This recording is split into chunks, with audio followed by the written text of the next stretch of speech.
So we're moving into lesson 6-2, and we're still going to be working quite a bit with equations. But in this lesson, the heading on this, and we're going to be on page 15, and I'm going to go to the table of contents in just a minute. But on page 15, I went ahead and put 6-2. Miss Wheeler's lesson that you did yesterday, or actually from Friday, was 6-1. And so 6-2. The heading on this is writing two-step equations. This gets into the language, and I know a lot of you say, I hate word problems, whatever. It's not technically a word problem. It's actually just reading the language and writing it as an equation and then doing all the steps that you learned in the prior lesson on 6-1. So the secret here, though, is to be able to set up the equation correctly, and then we go to solve it. And so before we get started, I'm going to go right over here to the front table of contents and make sure we get page 15 written down. And this is writing two-step equations. And so this is getting into the language. And those of you that were in the class last year as 7th grade math, you did some of this writing equations, looking for keywords. 6th graders, you've had some experience with some keywords, but it's not going to be as fresh. So we want to make sure everybody's on board and understanding. So I'm going to zoom this down just a little, get a little closer here. And so we look at the first phrase written here, and it says 13 is 7 more than 1/5 of a number. And where you have to be really careful and you're looking for keywords, the language can get a little tricky, so we just want to make sure we read it really carefully. So we start off with the number 13, and I don't know about you, but I like to get it out of word form and into actual numbers themselves. It's a little easier to understand. So we're actually going to write on the top.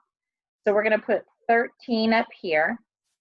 And then the word is means equals, so we're going to put equals. So 13 is, anytime you see the word is, you're going to put an equal sign.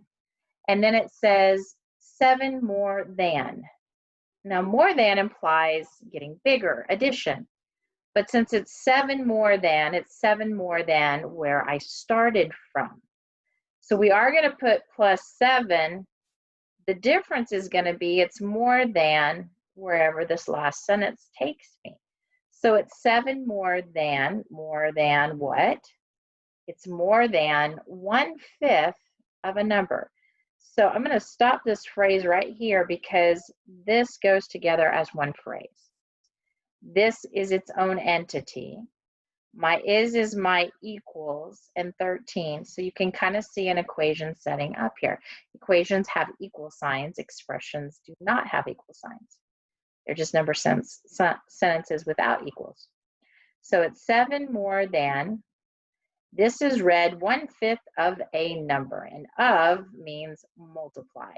And if you haven't learned that by now, get to know it really well. So it's 1/5 of a number, and the number is unknown. So we use a variable to represent the unknown. So 1/5 of a number. So that's its own little entity there. So we're just breaking and chunking the sentences into parts, looking for the parts of speech, is kind of like almost. And so we're going to actually write this equation out. So we've got 13 equals. So that's just going to be 13 equals. And then it says, I know it says 7 more than, so that 7 is actually going to move to the back because it's more than where I started. And what I start with is this side over here.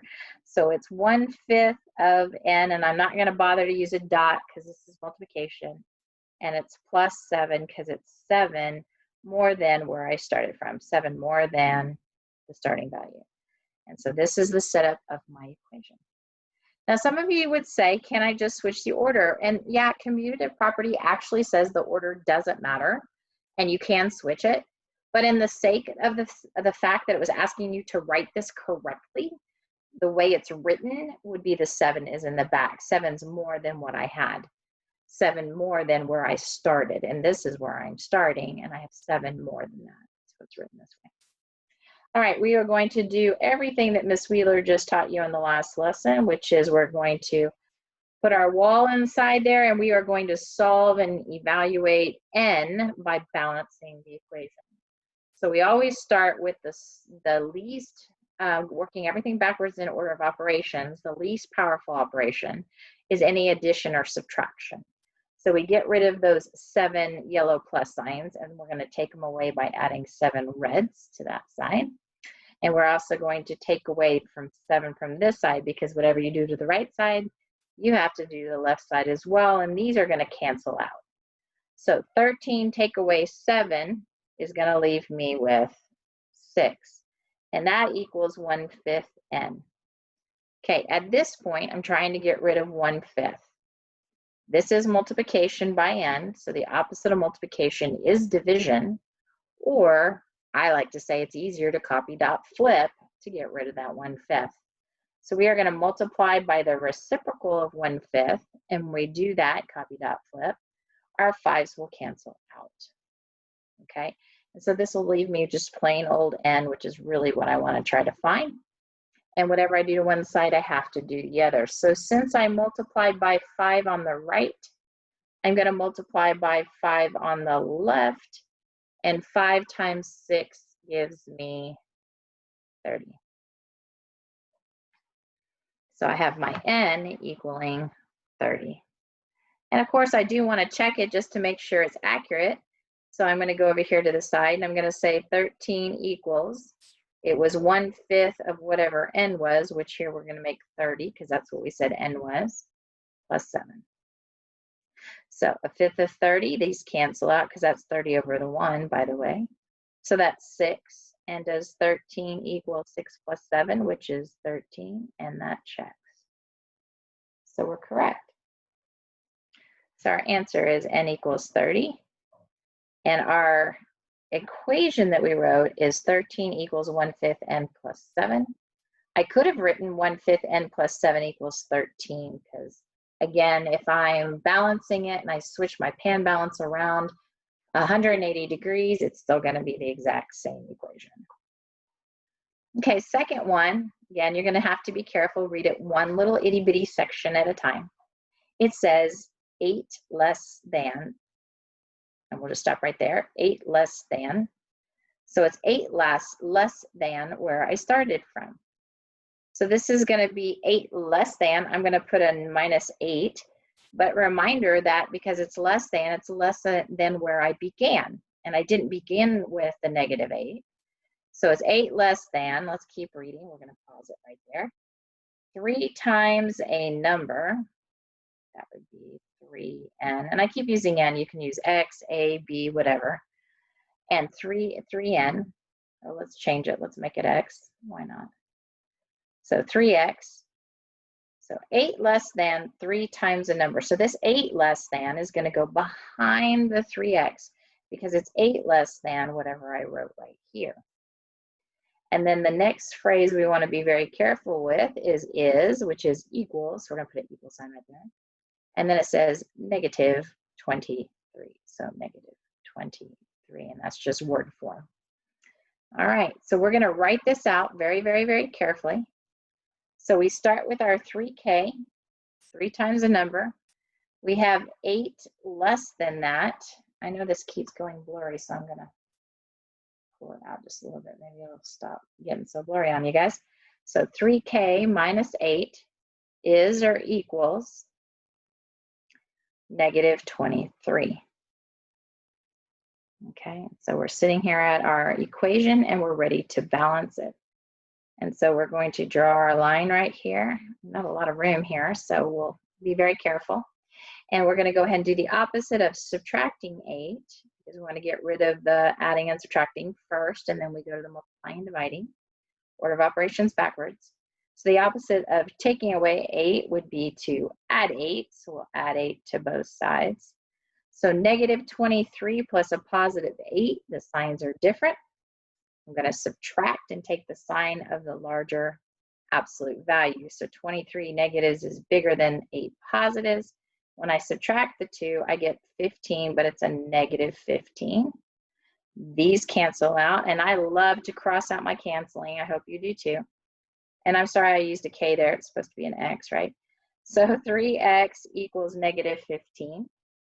And so to get x isolated, it's attached by multiplication. The opposite would be to divide by 3. These cancel out, and I'm going to have to go over here and put my answer. X equals negative 5. And we do want to check and make sure we're correct. So we're going to plug in. Excuse me. 3 times negative 5, 3 of my x's, minus 8 has to equal negative 23. So 3 negative 5s is negative 15, minus 8 equals negative 23. Keep, change, change. And that winds up giving me a negative 23, which does equal negative 23. And cha-ching, it works. Okay. So that's the second question there. So you're going to be writing the equations out and solving them. You buy 3 books that each cost the same amount and a magazine, all for $55.99. You know that the magazines cost $1.99. How much does each book cost? So we ask ourselves, okay, we want to know the cost of each book. That's 1 book. We're looking for B there. We know that 3 books, so I'll put 3 of them, 3 Bs, 3 books. Each cost the same amount. We just don't know what that cost is. So we know that we have 3B or 3B books. That's what we've got so far. And we know that it's all going to sum up to $55.99. So we're adding, and it says, and a magazine. So that's just 1 magazine. So the cost of that magazine is $1.99. So I'm adding the magazine. So 3 books plus a magazine all has to equal all for $55.99. That's our total. And we build our wall. I want to isolate the B by itself. So I'm going to get rid of the adding $1.99 by subtracting $1.99. And the nice, beautiful thing of that is that these cancel out, but these 99s on the right give me no change, which is really helpful. So I have $54 equaling 3 Bs or 3 books. So I'm going to divide the cost of those books by 3 to find out the average cost per book. So it's 54 divided by 3. And be honest with you, you don't need the 0.00. It is just, unless we wind up with a decimal, we won't need it. So we'll go 3 into 5 goes once. That's a 2, bring down the 4, and 3 goes into 24, a total of 8 times, which is 24. So basically my answer is money, and the books are $18 each if they're the same price and they're identical, which it said it was. So the books are $18 each. I didn't save room over here on the right to do my check-it steps. So I'm going to go over here to the left side. So 3 groups of $18 plus my $1.99 has to equal my $55.99. And so this is just the check-it step. So I'm going to separate that there. So I'm going to multiply 18 times 3. And again, you have your trusty calculator, so use your friend. I just happen to kind of be able to do it in my head. So I'm going to add 54 plus $1.99, and 54 and $1 make $55.99. And both sides are equivalent, so I'll put my check mark, and it's correct. Last question on here. We're getting to, it says you and your friend's lunch cost $19. Who is it? You and your friend. So that means that there are 2 of you. And it says your lunch costs 3 more than, so more than what? So 3 more than, and that means I need to go to who I'm referring to. So 3 more than my friends. Okay, so that means it's 3 more than whatever my friend is. I want to know how much my friend's lunch is. It's 3 more than your friends. Your friends happens to be, okay, so you know you have your cost plus,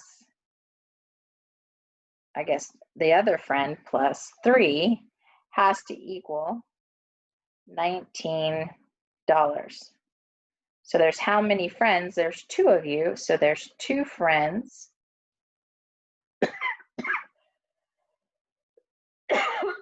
Excuse me. 3 more than those 2 friends has to equal the $19. Little tickle, sorry. So I want to find 2 F's, 2 friends, so I can find one other friend's lunch. There's 2 of you, excuse me. So I'm going to subtract 3 because it's your lunch is 3 more than your friends, so that I can get it down. I forgot to build my little wall there. The 19 minus 3 is 16. I got 2 friends equaling 16. I'm going to divide both sides by 2. Got my line. And half of 16 is going to give me $8. Okay, so I've got, plugging this back into this, I'm saying F is 8. So 8 plus, so the 2 friends, you and your friend, plus the $3 has to equal 19. So 16 plus 3 is 19 equals 19, and we have our solution.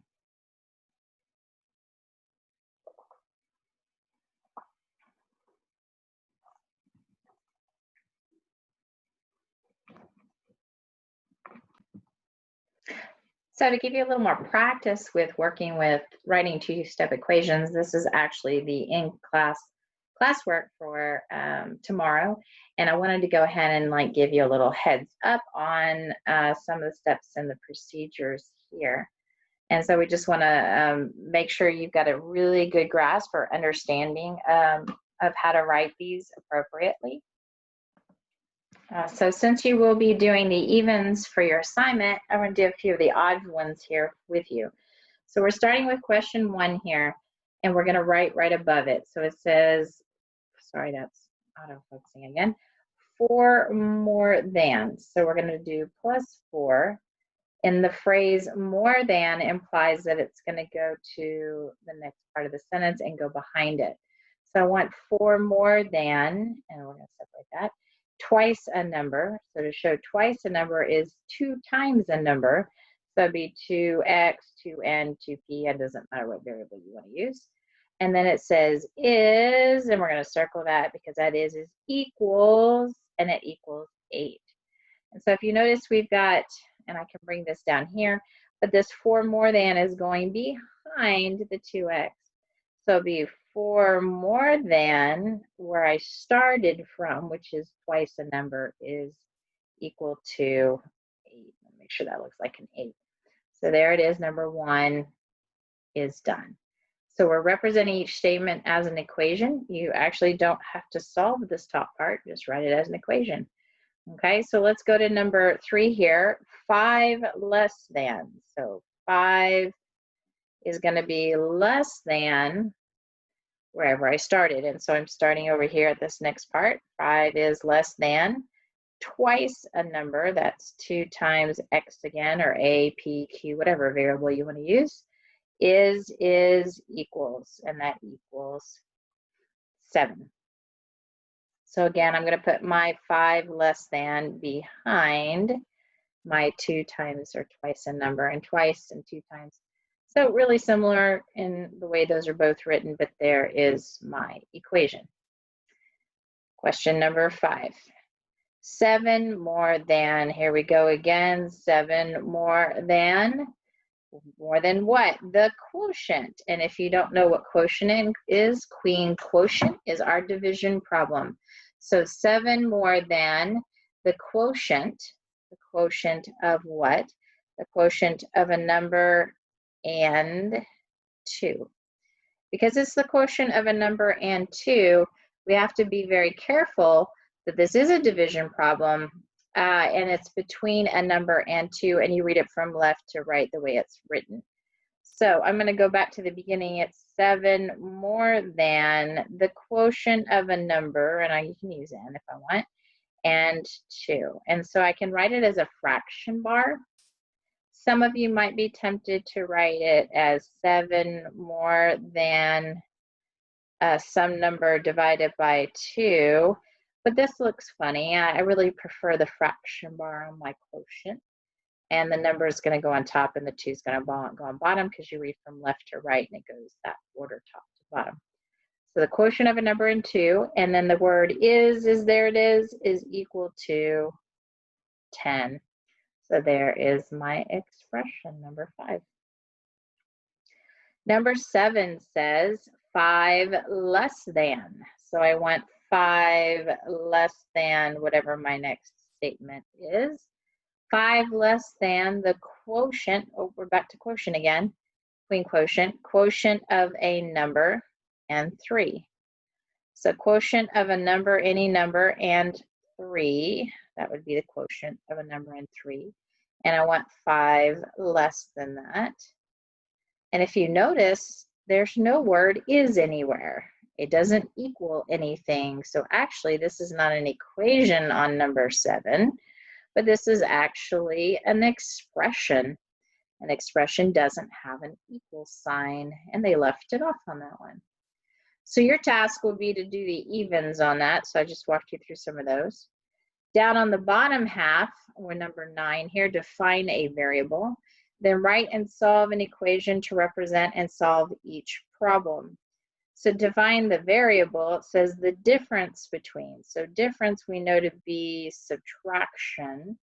So we know we're going to be subtracting between. And again, you start at the beginning, wherever it starts, you're going to find the difference between the starting left value and the right value. So difference between what? 5 times a number. So that's 5, let's make it x. And I want the difference between that and 3. So the difference between 5 times a number and the number 3, and I want the difference, that's subtraction. And there's our word is equals 12, and there's our equation. Now defining the variable here, the variable that we're looking for is basically x here. And then it says write and solve an equation to represent and solve each problem. So we know we've got 5x minus 3 equaling 12. And this is where you might want to use another piece of paper to help you out. And I'm going to do the opposite. So I'm going to put my line down. The opposite of subtracting 3 is adding 3 to both sides. And once I get rid of my 3's and balance my equation, I get 5x equals a total of 15. And then I'm going to divide my x's evenly into 5 groups to find the value of 1x. I'll draw my line down a little bit further, so I'm left with x equals 15 divided by 5 is 3. So in this case, x is my variable, and it equals 3. I'm going to skip 11. Let's go to let's see. That's 13, and then we'll stop. 9 less than.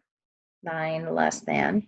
So 9 less than 6 times a number. So that's less than 6 times a number is equals negative 15.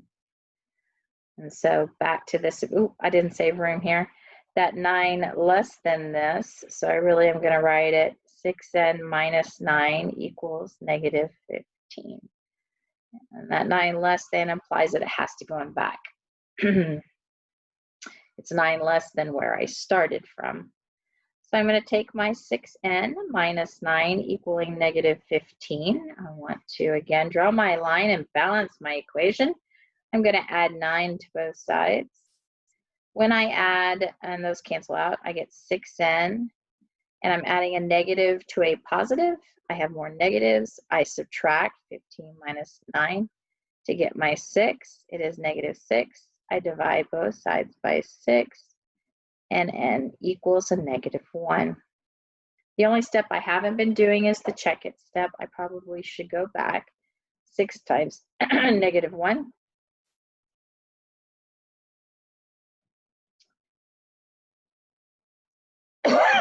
Keep, change, change.